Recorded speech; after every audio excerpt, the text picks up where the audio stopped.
All right, another first for me. KC Gilly here. This is the pink Berkeley tie-dye.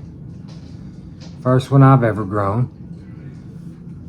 And it feels kind of soft, so I'm guessing it's ready. A little green, but got some really pretty stripes and coloring on it. I'm gonna cut it open and see how this dude tastes. All right, let's see.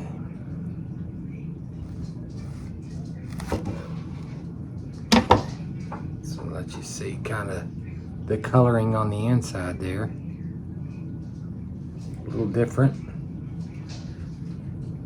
All right. Mama, would you like a bite and try this out? All right, let's see here. Where's my salt and pepper? All right. Well, this is just, last time I did salt and pepper. We'll eat the rest with supper.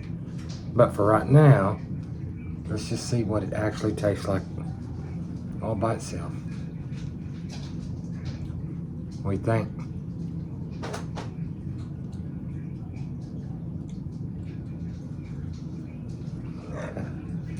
All right, let's see.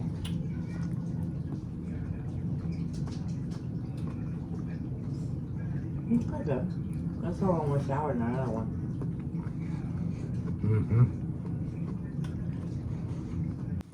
So, I told you guys all about the pink Berkeley tie-dye, but when I shut the camera off, my wife and I went ahead and got a little salt and pepper and ate the rest of that thing, and it was really good.